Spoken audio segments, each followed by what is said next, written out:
Kalau per jamnya tadi itu 500 ya kan, satu harinya berapa nih? Satu bulannya berapa?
Mana tadi? Nyala sudah.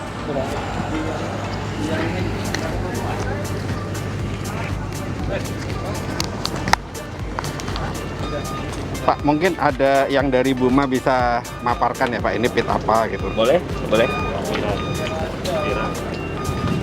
Cek satu deh. Jelas nggak ya? Tes, jelas ya?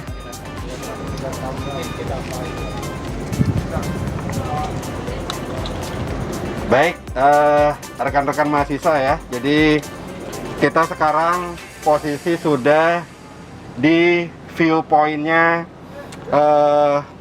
pitnya Buma.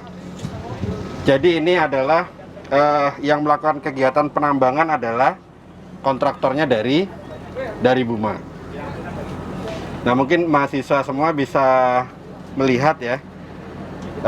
Kalau kita lihat di bangku kuliah gitu, ada posisi atau geometri, terutama apa yang Anda lihat di sini? Struktur? Apalagi? Strukturnya apa? Kalau kita lihat, Pak, mungkin dari Buma Pak nanti ya? Setelah saya. Oke. Apa? Kalau kita lihat, ini adalah front penambangan, ya. Ini front penambangan. Ya, yang terdiri dari apa? Ada SAM yang sifatnya temporary ya, yang sifatnya sementara. Dari SAM ada pipa dibawa naik, nanti larinya ke settling pond, ya. Kemudian ada jalan hauling, ya. Ada unit dan seterusnya. Ada disposal dan seterusnya. Mungkin lebih detail kita berikan pada PT Buma ya yang bisa memaparkan, silakan. Jadi baik, jadi gini Pak, kami adalah kunjungan dari program studi teknik pertambangan Universitas Kutai Kartanegara. Ini semester 3 dan 4. Jadi mereka sedang mengambil mata kuliah tambang terbuka, geoteknik, kemudian teknik peledakan, Dan nanti kita akan melihat juga reklamasi dan pasca tambang yang ada di Insani Bara Perkasa. Mungkin untuk sesi ini gitu kita akan coba paparan mungkin dari Buma terkait teknik penambangan yang ada di pit ini gitu Pak. Mungkin itu saja dari saya Pak. Oke Pak. Mungkin Bapak bisa bantu jelaskan teknik penambangannya seperti apa. Gak usah pakai ini Pak. Saya nggak usah pakai halo-halo. Nggak kedengaran. Nggak kedengaran kan? Ini Pak ya. Wah, penjual asal. Gak usah lah ya. Gak usah Pak. Gak apa-apa Pak. Kalau nggak usah berarti pakai ini aja. Izin Pak, izin. Oke. Ya Pak. Duh, bikin konten ini berarti. Oke, saya panggilnya apa ya? Mas-mas lah, karena masih kuliah saya juga Pak. Ya. Mas-mas, mbak-mbak, ya kan. Selamat siang. Assalamualaikum warahmatullahi wabarakatuh. Oh ya. Ya, selamat datang mungkin dari teman-teman rekan-rekan dari Universitas Unikarta ya. Nah, selamat datang di area konsensinya PT Insani Bara Perkasa. Ini adalah area kerja operasionalnya kebetulan di PT Buma Bukit Makmur Mandiri Utama. Nah, jadi seperti yang telah siapa Pak namanya tadi Pak? Pak Sundek. Oh Pak Sundek tadi. Nah, seperti yang Pak Sundek jelaskan tadi, inilah area operasional PT Buma yang di area konsensinya PT Insani. Nama pitnya di sini adalah Mahakam. Nah, untuk penamaan pit itu sebenarnya kami atau mitra kerja kontraktor lebih mengikuti dari kebijakan regulasinya owner dari Insani. Mau namanya apapun kami akan mengikuti karena itu nanti akan terdaftar di kementerian di SDM. Jadi kebetulan di sini namanya pit Mahakam. Di pit Mahakam ini adalah tipikalnya open pit atau tambang terbuka. Ada tambang terbuka. Di sini ada 3 singkapan batu bara di area pit ini. Area namanya lapisan SIM C, lapisan SIM Delta, dan lapisan SIM E, Echo. Ya kan? Nah, apa saja yang menjadi bisnis prosesnya kebetulan di PT Buma adalah kita mulai dari kalau yang dari sisi sana adalah sisi barat ya. Itu barat itu adalah pengupasan topsoil removal. Nah, dari topsoil removal itu nanti akan dipindahkan ke dampingan topsoil atau dam soil. Dam soilnya jauh Pak. Mungkin ada DT yang kelihatan yang jalan itu adalah disposal soil. Soil harus kita pisahkan. Tidak boleh kita campur. Mungkin teman-teman dapat data. Jadi hanya cuma tinggal pengupasan topsoil, waste removal, lalu mulai sudah ke coal gating menjadi areanya Insani. Nanti setelah coal gating akan kita backfill kembali. Akan kita timbun kembali, akan kita kembalikan bentuk topografinya seperti yang saat sedia kala atau reklamasi nantinya. Baru setelah kita timbun kembali, kita akan lapisi lagi topsoil di atasnya, kita akan reklamasi kembalikan ke Insani. Mungkin gambarannya kurang lebih seperti itu. Monggo aja kalau dari teman-teman kalau ada yang mau ditanyakan, feel free saja. Silakan, saya kembalikan ke Pak Sundek. Monggo Pak. Kalau ada yang mau ditanyakan.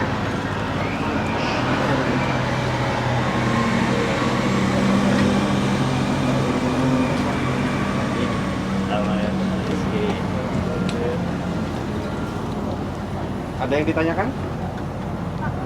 Ya silakan Pak. Ya Mbak. Area disposal tadi apakah sudah dilakukan penambangan lalu ditimbun topsoil atau masih murni belum dilakukan penambangan? Oh, pertanyaannya bagus nih. Pertanyaannya saya tampung ya Mbak ya. Nanti saya buang Mbak.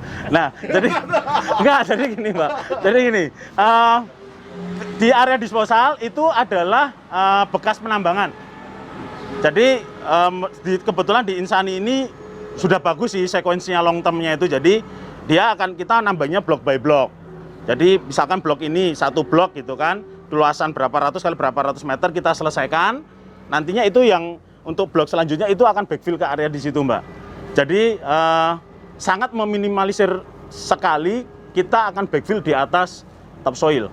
Karena itu nggak boleh. Event itu terjadi pun, misalkan ada case di tempat lain itu terjadi, regulasinya adalah topsoilnya harus kita kupas dahulu. Kita amankan dulu ke stok soil, baru diisi material clay, kembalikan lagi. Akan double effort, tapi memang itu kebijakan regulasinya seperti itu untuk ke lingkungan. Oke Mbak, cukup memuaskan Mbak? Oke, terima kasih Mbak. Ya. Saya menambahkan sedikit ya. Ah. Jadi ini persis pertanyaan yang ada di dalam bis tadi. Kalau nggak salah, ada ya yang tanya ya. Apakah semua disposal ini bekas tambang semua, Pak? Berarti dulunya void ya? Ada pertanyaan itu tadi ya di bis ya? Ya.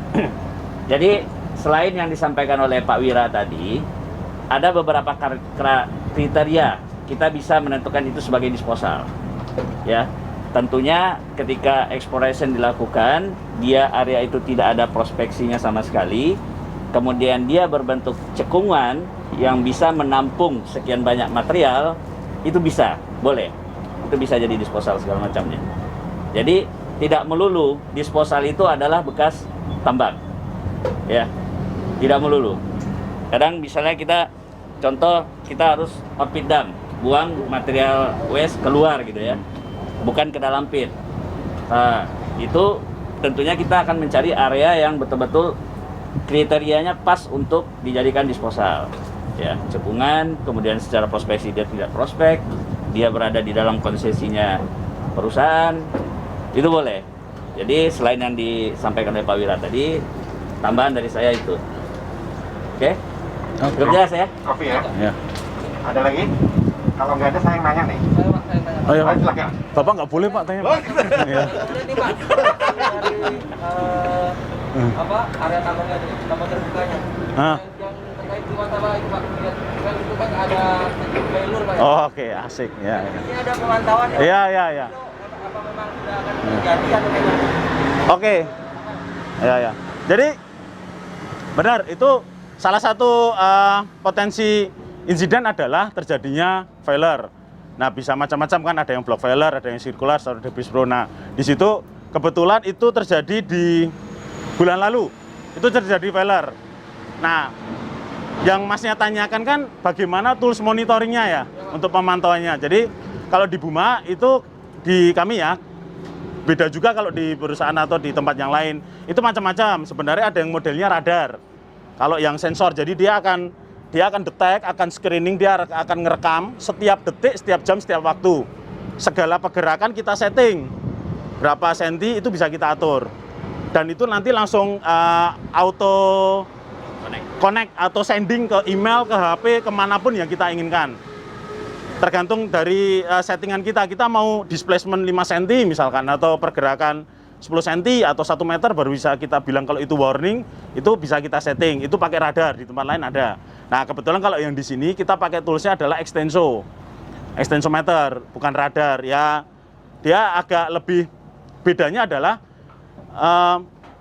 kalau radar dia akan detect kan pakai yang reflectorless lah ya, pakai laser kan. Nah, kalau yang extenso itu lebih pakai sensor, itu kita pasang. Jadi ketika sensor itu ketarik, dia akan ngirimkan ke main unit, sinyal ke main unit akan ngirimkan ke HP atau ke email yang manapun kita setting. Kalau di sini pakainya extenso, Mas. Tapi beberapa tools monitoringnya seperti itu. Ada yang radar, ada yang extenso, atau bahkan crack meter sederhana pun ada untuk posisi potensi yang akan terjadinya failure, Mas. Sudah diprediksi ya bakal ada longsoran gitu ya? Sudah diprediksi, itu sudah terprediksi memang. Sudah terprediksi oleh kami kan ada geotech engineer. Nah, itu dia akan memapping semua potensi-potensi, terutama isu geotechnical risk. Itu sudah termapping. Cuma ya itu karena memang ada beberapa 1-2 hal yang lebih ke force major sih, artinya di luar kontrol sehingga terjadi. Tapi setidaknya event itu failure itu terjadi, resiko dampak yang terjadi pun bisa kita minimalisir. Kalau kita nggak bisa mengeliminir, berarti apa yang bisa kita lakukan untuk meminimalisir dampak yang terjadi ketika itu benar-benar terjadi. Nggak ada alat yang tertimbun, amit-amit nggak ada manusia korban, itulah yang kita terjadi. Yang bisa kita antisipasi gitu, Mas. Ini kurang lebih kayak gitu, Mas. Oke, sip. Thank you, Mas ya. Monggo Pak Sundek. Oh ya, Pak, silakan, Pak. Ini nggak denger nih. Kok kayak vokalisnya Zidan apa? Triswaka. Pak, Zidan. Oh iya, Pak. Kedalaman terbukanya ini sudah posisi kedalaman berapa? Terus ini estimasinya mau kedalaman berapa, Pak?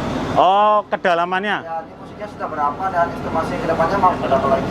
Oke, kalau tadi kan di awal kan tadi saya sempat sampaikan juga kalau di sini ada 3 lapisan batu bara. ya kan? Ada SIM C, D, dan E. C Charlie, Delta, Echo gitu kan. Nah, kebetulan di sini final SIM-nya adalah SIM E, SIM Echo. Itu kenapa? Karena pertimbangannya lebih ke komersial, kajian komersial aspek sih. SR, stripping ratio. Jadi yang diambil cuma sampai SIM Echo, SIM E. Di mana itu target finalnya di elevasinya 0, Mas. Nah, ini 0 dan itu nanti di sebelah sisi selatannya itu disposal itu akan ada di elevasi 110. Jadi nanti akan ada beda tinggi 110 meter. Nah, disitulah kajian-kajian dari geotek atau desain dari engineering itu harus dimainkan, karena dengan elevasi 0 dan yang terakhirnya adalah 100, ada gap varian sebesar 110 meter. Di situ nanti kita akan bermain di kemiringan slope-nya, disposal. Jadi elevasi finalnya 0. Batu baranya tebalnya 7 meter, berarti dia di -7 nanti main out-nya. Main out-nya di -7. Ini sekarang masih elevasi 15 lah, masih kurang 20 meter lagi turun. Ada lagi? Tentang geotek. Masih ringan. Oke. Sudah, nanti nyambung ya. Pertanyaannya dia bagus, Pak. Oh, Pertanyaan yang tentang geotek tadi bagus gitu. iya. Bahwa untuk finally pit ini gitu ya, Ya. nanti akan di -7. Ya, -7. Di -7. Kalau kita lihat memang apakah sudah melakukan monitoring? Tadi kalau yang tadi mungkin oke gitu ya. Iya, Pak. Tapi kalau kita lihat dari front ini terhadap disposal yang di atas itu gitu. Siap, Pak. Nah, itu apakah sudah ada kajiannya juga gitu, Pak? Karena kalau kita lihat kan satu dekat banget dengan Iya. pit gitu ya. Terus Iya. yang kedua itu Iya. sudah ada potensi desakan kalau nggak salah. Iya, Pak. Nah, itu Beban. ada pembebanan ya.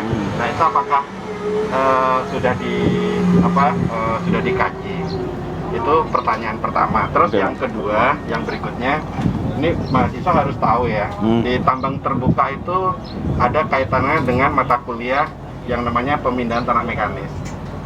Berapa sih atau bagaimana sih, Pak, pertanyaannya untuk menentukan jumlah unit gitu ya. Oke. Kemudian kalau kita lihat ini pakai dengan produksi berapa, pakai alatnya bagaimana gitu kan, banyak pertanyaan tuh. Iya, Pak. Jadi mungkin bisa dijelaskan, Pak. Oke, terima kasih, Pak. Wah, berat nih pertanyaan ini. Bentar. Oke. Yang pertama geotek, Pak ya. Nah, ini mana nih IBP ini? Ini ya, saya kesal juga sama mereka. Jadi ini. Pak, ini direkam loh. Oh, iya. Enggak gini. Oh, ini jadi konten ini. Jadi gini, yang geotek ya, geotek. Oke, geotek. Geotek itu jadi setiap kita bikin desain ya. Jadi dari mitra kerja artinya Buma ke Insani gitu kan. Kita sepakati yearly plan, nanti yearly plan dipecah menjadi quarter plan dipecah menjadi monthly.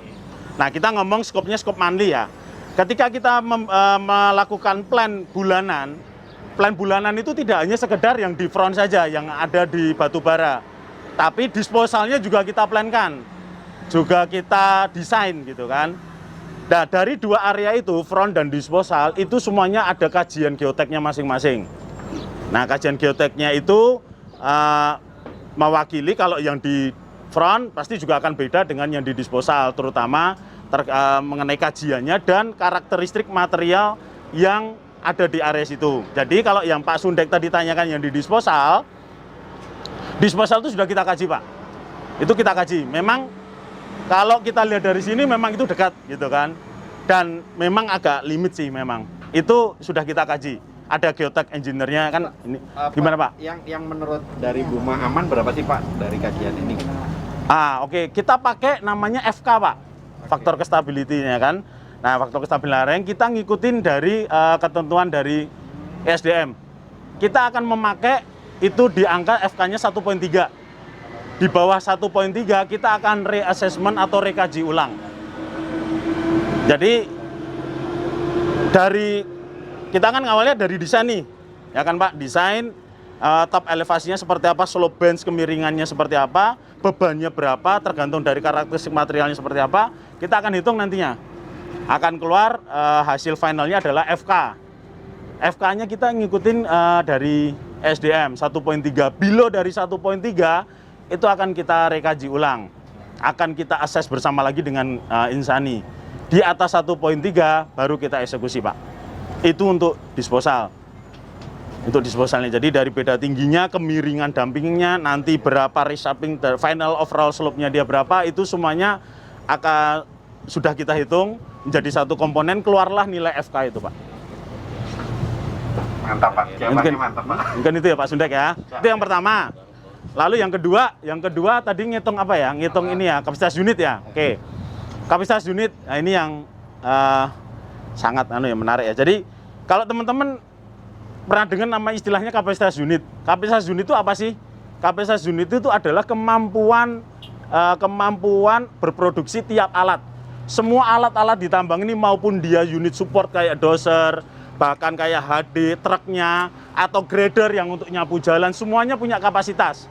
Semuanya punya kemampuan produktivitasnya. Namanya productivity. Productivity itu apa? Adalah produksi alat, kemampuan alat berproduksi dalam 1 jamnya. Oke, kita udah punya data itu nih 1 jam. Nah, baru kita main ke Bapak butuhnya apa, Pak? Misalkan kita ngomong tahunan, Pak ya, plan tahunan ya. Kita ngomong plan tahunan deh, teman-teman ya. Misalkan dalam setahun nih 2022, Buma sama IBP sepakat volumenya taruhlah ya, itu 10 juta. 10 juta BCM, Pak ya. 10 juta BCM. Bank kubik meter lah. OB dengan batu bara misalkan 1 juta ton. SR-nya kan berarti 10 stripping rasionya. Nah, dari 10 juta itu kita akan pecah nih. Dari setiap alat kan dia punya nih kemampuan produktivitinya ya, teman-teman. Kita punya nih, oh si eksavator nih per jamnya dia 500. Oh si eksavator yang lebih kecil 400 nih per jamnya 300 BCM per jam. Nah, dari situlah kita hitung. Dari situlah kita hitung, Pak. Untuk kemampuan alatnya. Tinggal gampangannya gini, 1 juta dibagi kalau per jamnya tadi itu 500 ya kan, 1 harinya berapa nih? 1 bulannya berapa? Tinggal kita nyari 1 tahunnya berapa. Supaya untuk mencapai 10 juta, Bapak rekan-rekan butuh berapa unit? Intinya kita cari dulu produksi per jamnya. Produksi per jamnya kita cari. 500 nih per jam. Berarti kalau sehari taruhlah 20 jam ya. Berarti 10.000. 10.000 kali sebulan berarti 300.000. Ya kan? Kalau tadi 10 juta dibagi 12. 10 juta dibagi 12 berapa? Misalkan berarti per bulannya 800 ya. Nah, 900 deh gampangannya. 900 tinggal dibagi 300 itu. Ya, nanti ketemu. Oh, berarti kalau 900 dibagi 300 berarti saya butuh alatnya 3. Intinya cari dulu produksi per jamnya. Ya kan? Ya, analogi lagi ya, misal nih 500, 1 alat nih. 1 harinya berarti berapa kalau 20 jam? 500 kali 20, 10.000. Ya kan, 10.000 per hari. Kali 1 bulannya berarti 300. Ya kan? 300 ya. Produksi setahunnya 10 juta. Berarti per bulannya berarti ada taruhlah 9 juta, 900. 900 kali 12 kan berarti 10 juta 800 ya, taruhlah 900.000.